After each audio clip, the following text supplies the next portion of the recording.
Welcome back to yet another unboxing video on my channel. This is Andy in Singapore. This is the second Skmei that just came in this afternoon, and we already have the model reference SK21465 SI or something like that. So I'm gonna just cut open this padded envelope.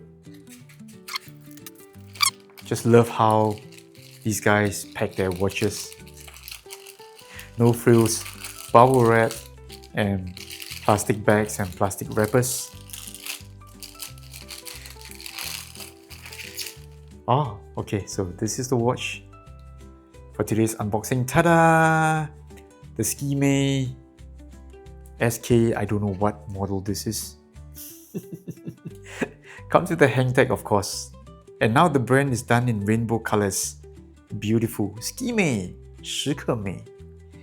This watch is obviously a homage of the Casio A171. So that one is like the counterpart to the Casio Royale or A158, the kind of model. But the thing with the Casio watches would be they are done, or rather they are housed in a resin case, a plastic case. And for the Skmei, this is done in a metal case. Not quite stainless steel, not 314 stainless steel, but this one is done in some kind of alloy. Zinc alloy. So obviously it's not going to hold up so well. The material is not going to be so hard or so tough. But it's nice to know this is a metal case, right? Better than buying a $30 plastic watch. So this one costs about $10 shipped to me in Singapore.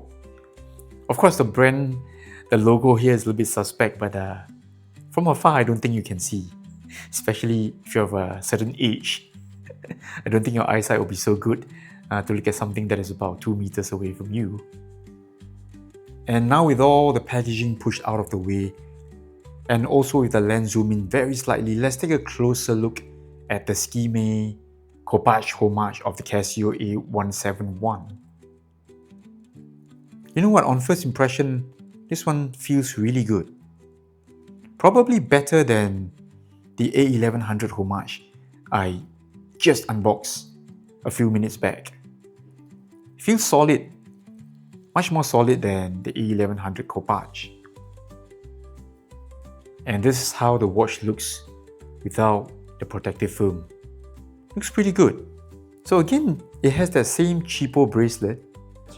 I guess this is the deal with such watches. You pay, around 10 Singapore dollars.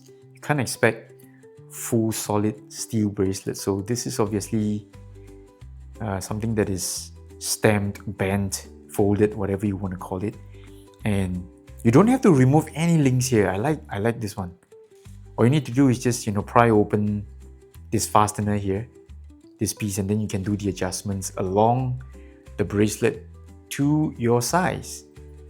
So I think that's really good. You don't have to get frustrated with all the pushing and jamming of the flat links here. So it has the traditional look of the A171, 4 buttons, round case, and of course we've got that rectangular digital display. To be honest, I feel the Skmei has upped their game. Right? So I handled a Skmei a few years back, I think about 4 or 5 years back, when I compared the Royales, Skmei versus Casio that is, but at that time I think the Skmei just way off. Alright, it felt really cheap and all that, but now I think they've really upped their game. I don't know when this model was launched, but looks and feel really good. And zooming out for a wrist shot of the A171 homage. See again, all these watches around 34-35 millimeters across. They work really well with my 17cm wrist. I'm really liking this one. No lug overhang, no gaps. Feels good. And I think the display here is also really nice. Really clear, bright display. So let me just take some time to play around, figure out how things work around this watch, the buttons over here. And then I may come back with a full-length review on the Skmei A171 homage Kopage. Alright, so this is Andy in Singapore. I'll see you soon. Bye bye.